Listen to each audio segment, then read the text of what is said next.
vocês para abrir a Bíblia em Jó 40, no versículo 4 em diante.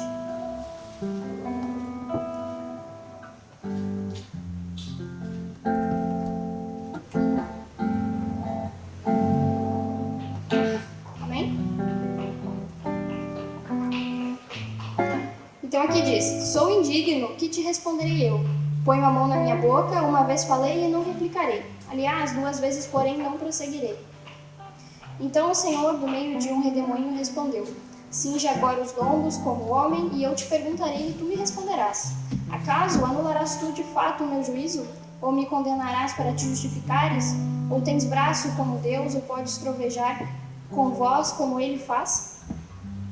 Eu quero ler mais 2 trechinhos de outros livros, mas eu vou ler aqui, não precisem abrir as Bíblias, tá?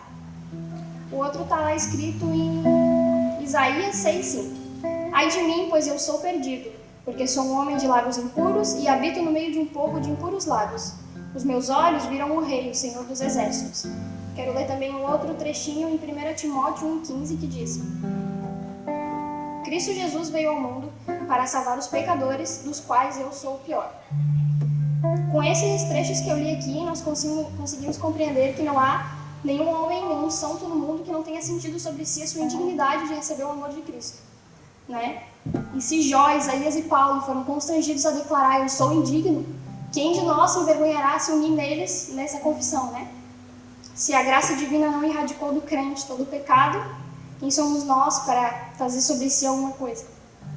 Se Deus ama o seu próprio povo, embora este seja indigno, como podemos achar que a nossa indignidade o impedirá de nos amar? Então era só isso que eu queria compartilhar com os irmãos hoje. Estou um pouquinho nervosa, é a primeira vez. Amém? Vamos orar? Senhor Jesus, Tu morreste em favor dos pecadores e nós somos pecadores. Derrama sobre nós a Tua graça reveladora do pecado e santificadora.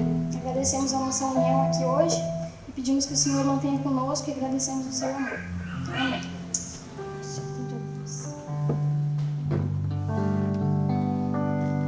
Espírito Santo, fique à vontade no nosso meio.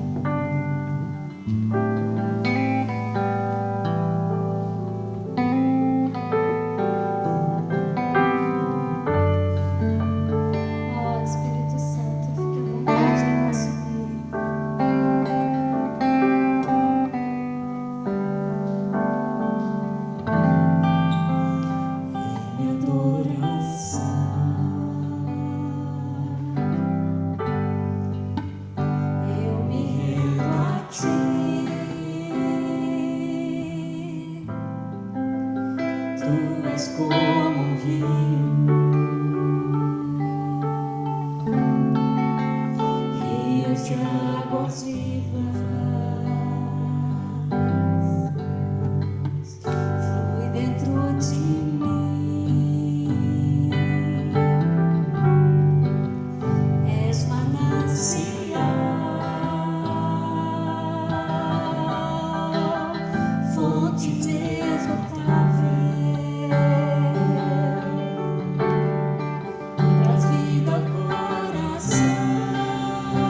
obrigado, porque muitas vezes nós queremos dizer algumas coisas para o Senhor e na hora não sai.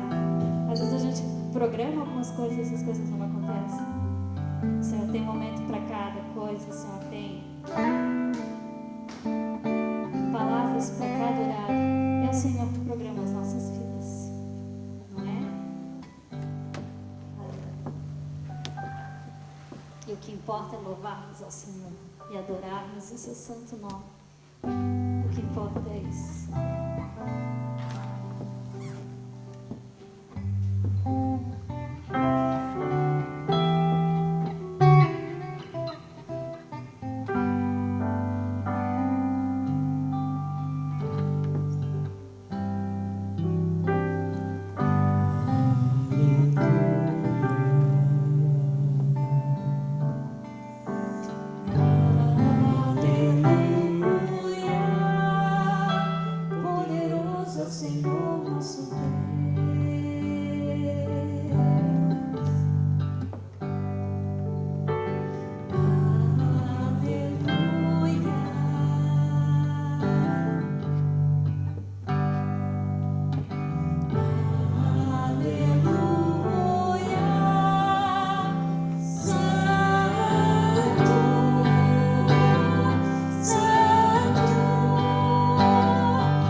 Poderoso é o Senhor nosso Deus. Cante louvores ao nosso Deus.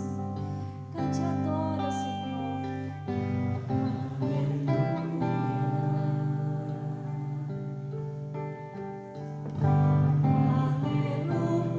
Aleluia. Santo,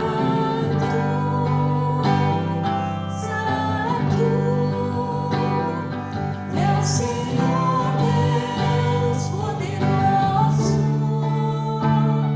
digno de louvor, tu és santo, santo é o Senhor Deus poderoso,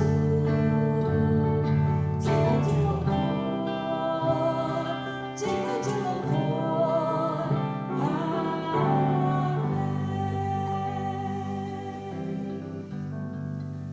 Amém. Toda honra, toda glória seja dada ao Senhor.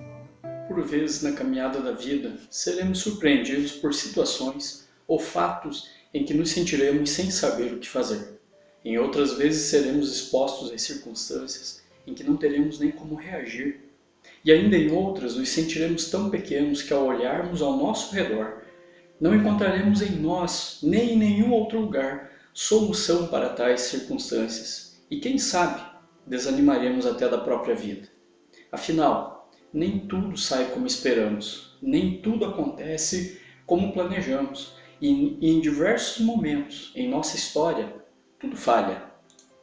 É parte da vida ter que encarar circunstâncias e situações adversas, já que vivemos num mundo que, por causa da maldição do pecado, pena as consequências do pecado e colhe seus frutos. Então, em um mundo desse jeito, o normal é que as coisas não aconteçam de forma perfeita, e nem como gostaríamos que fosse.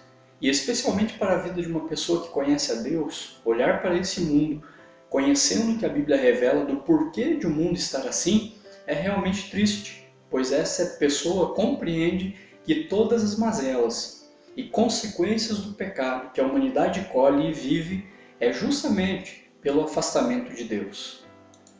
Ao olhar para a humanidade rebelde contra Deus, e esta aparentemente vivendo como se nada estivesse acontecendo de mal e como se não tivesse que prestar contas a Deus, a pessoa que conhece e teme a Deus experimenta um misto de indignação e de compaixão, um misto de querer que Deus faça justiça logo contra essa rebeldia e ao mesmo tempo que Deus derrame de sua graça salvadora sobre a humanidade. Conforme a revelação bíblica sobre a humanidade, o ser humano, desde o Jardim do Éden, se rebelou em desobediência a Deus, então ele expulsou a humanidade, representada nas pessoas de Adão e Eva, os primeiros seres humanos, de sua santa presença e revelou que haveria maldição sobre toda a terra por causa dessa rebeldia. Porém, Deus, que é amor em pessoa e essência, não deixou a humanidade sua própria sorte, e desde sempre conduz todas as coisas a fim de que o seu santo nome seja glorificado sobre toda a terra, pela salvação que ele mesmo proporciona, através de ele vir de encontro à humanidade perdida para salvar seu povo.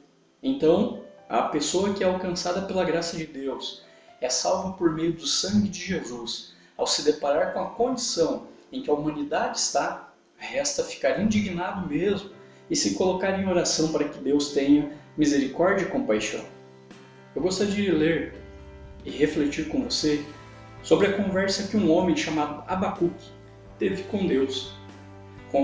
Conversa essa embasada no misto de indignação e compaixão, senso de justiça e pedido de misericórdia, que este homem experimentou diante da situação em que seu povo, a terra de Judá, estava vivendo.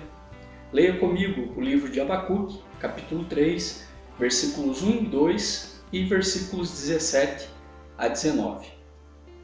O texto bíblico diz o seguinte: oração do profeta Abacuque, sob a forma de canto.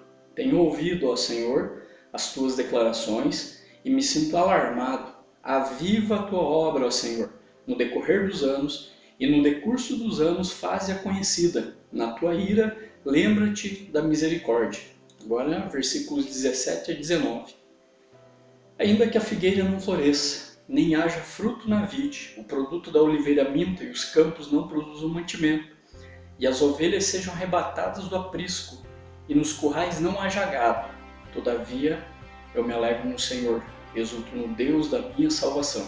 O Senhor Deus é minha fortaleza, e faz os meus pés como os da corça, e me faz andar altaneiramente, ao mestre de campo, para instrumentos de cordas. Abacuque foi um profeta que Deus levantou em meio ao seu povo, para revelar que Deus traria juízo para eles. Ali naquele momento histórico, especialmente ao reino do sul, Judá.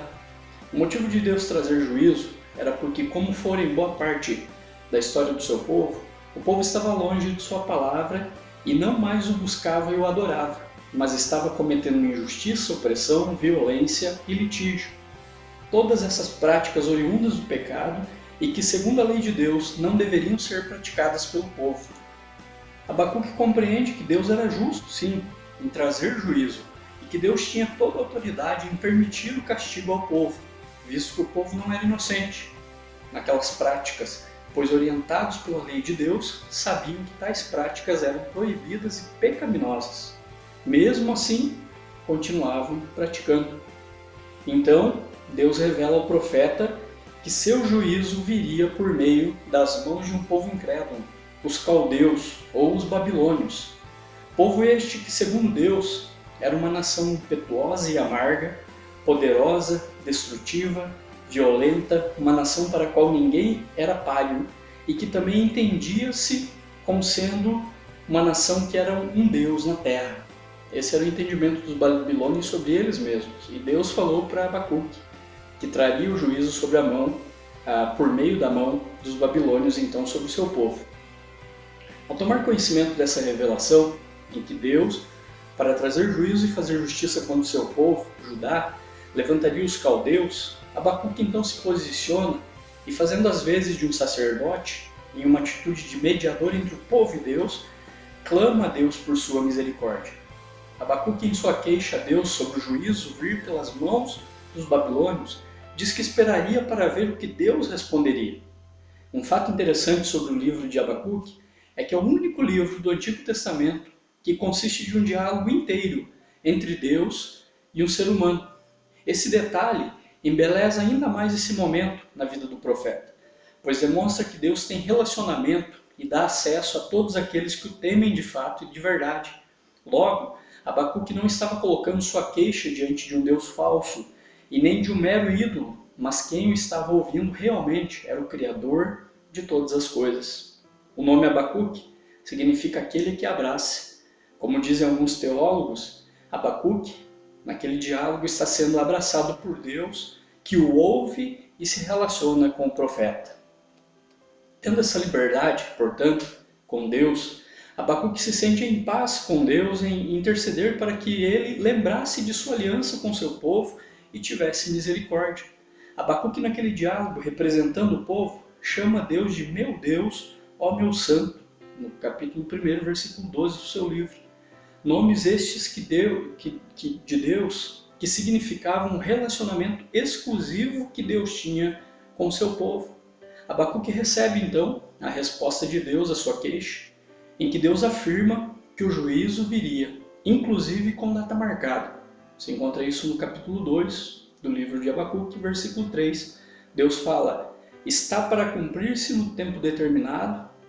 O texto segue e Deus afirma, não falhará. O juízo não falharia. E Deus deixa claro que seu juízo seria sobre o soberbo, pois a alma do soberbo não é reta, conforme o capítulo 2, versículo 4. Uma reflexão é necessária quanto ao capítulo 2, versículo 4, pois Deus revela como ele age sobre o pecado e sobre aquele que pratica o pecado. Ou seja, Deus sempre fez e fará justiça sobre o pecado. Deus não permite que a impiedade e a iniquidade, que são reflexos do pecado humano, passem impunes. Afinal, ele é um Deus justo, o justo Deus. E Deus revela também, no capítulo 2, versículo 4, que sua graça alcança todos aqueles que em arrependimento se voltam para ele. De modo geral, no capítulo 2, versículo 4 de Abacuque, Deus está dizendo que traria juízo sobre a soberba de Judá, sobre a soberba da Babilônia e sobre todo aquele que vive uma vida de soberba e rebeldia contra ele. Mas que todo aquele que busca viver pela sua palavra e que, justificado por Deus mesmo, vive pela fé. O capítulo 2, versículo 4, está falando de pessoas que, assim como Abacuque, apesar de toda a humanidade e a criação estarem corrompidas ainda pelo pecado, são alcançadas por Deus para terem condições de serem de fato povo de Deus e viverem pela fé, ou seja, uma vida de confiança em Deus e em sua palavra.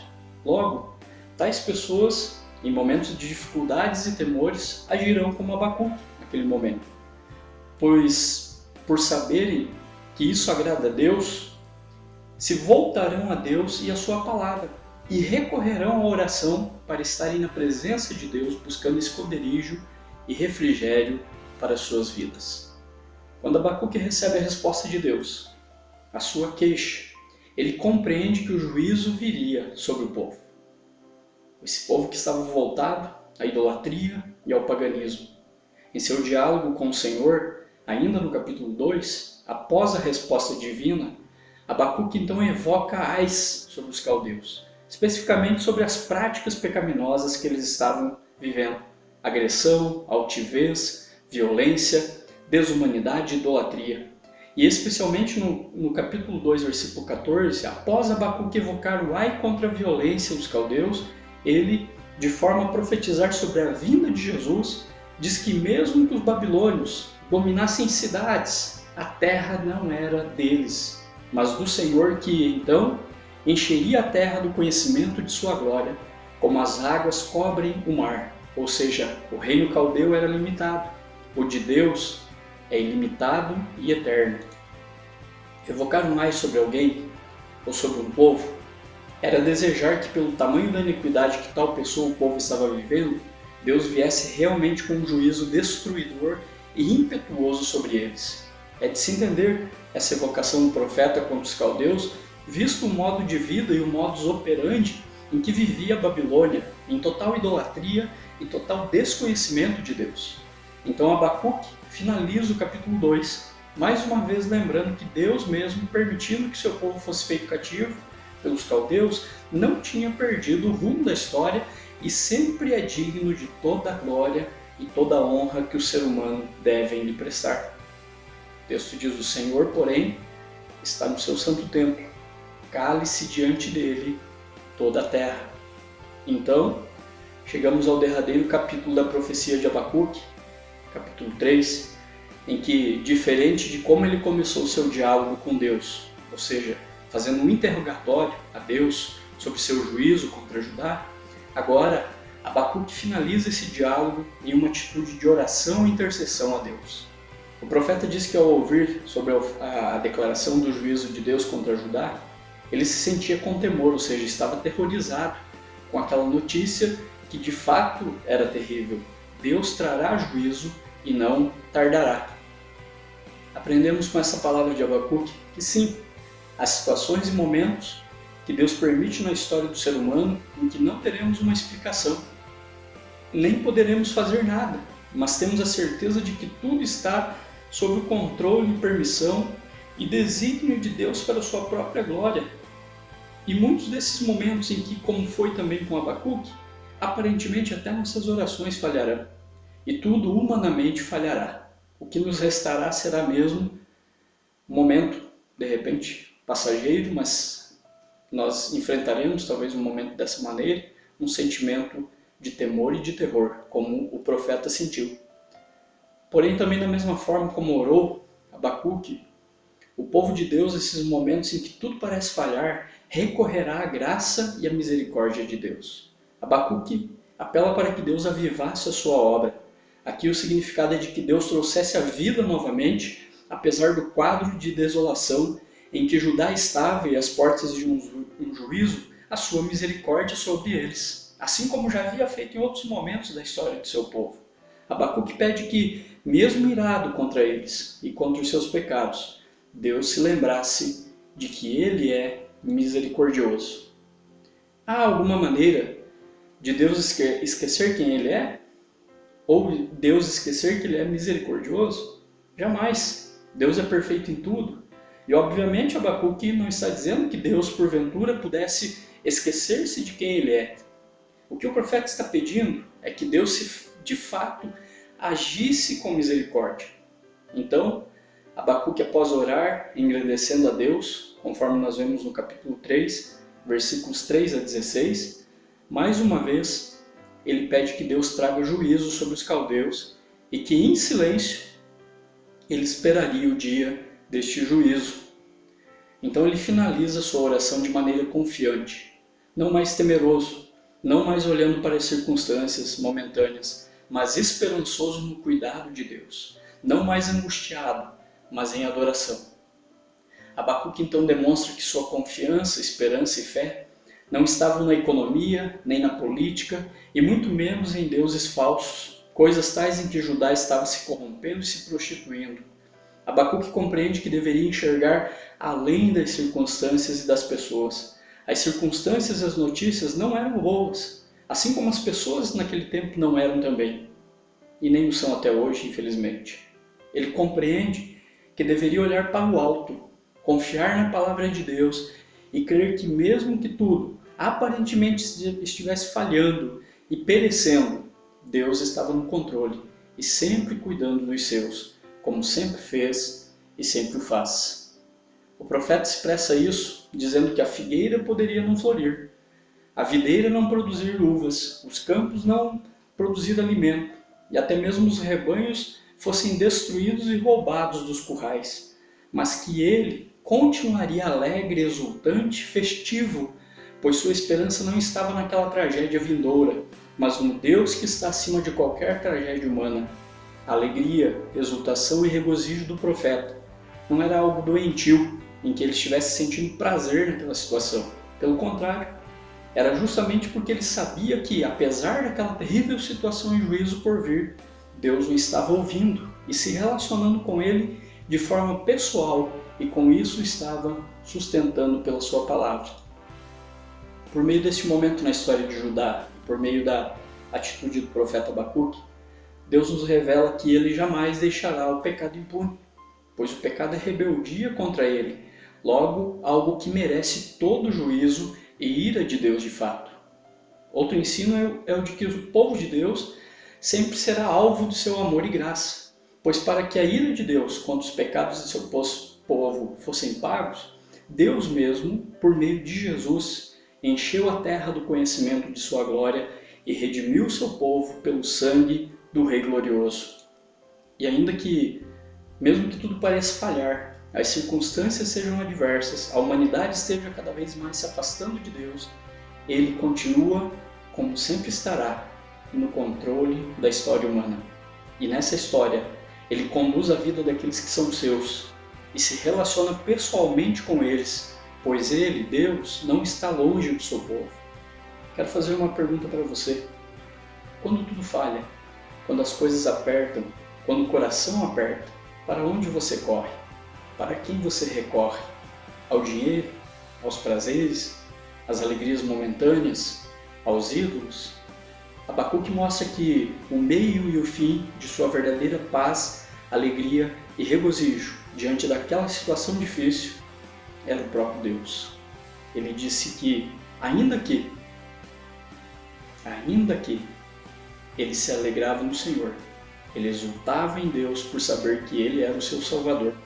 Abacuque diz também que a fortaleza dele, ou seja, a pessoa que o fortalecia e lhe enchia de coragem para enfrentar a adversidade, era o Senhor Deus. Deus, diz Abacuque, o faria andar altaneiramente, ou seja, vitorioso sobre tudo, pois Deus o havia feito enxergar quem Deus era. Deus ouviu a queixa de Abacuque, Deus ouviu a oração de Abacuque, Deus revelou a Abacuque a sua salvação e Deus deu vitória para o profeta sobre aquela circunstância. Vitória essa não material, financeira ou física, visto que a profecia de juízo dizia o contrário, e Abacuque reforça dizendo que os caldeus entrariam e destruiriam todos os meios de subsistência de Judá, figueiras, videiras, oliveiras, campos e rebanhos. Mas a vitória para o profeta era descansar na pessoa de Deus e ter um relacionamento com Deus a despeito da adversidade.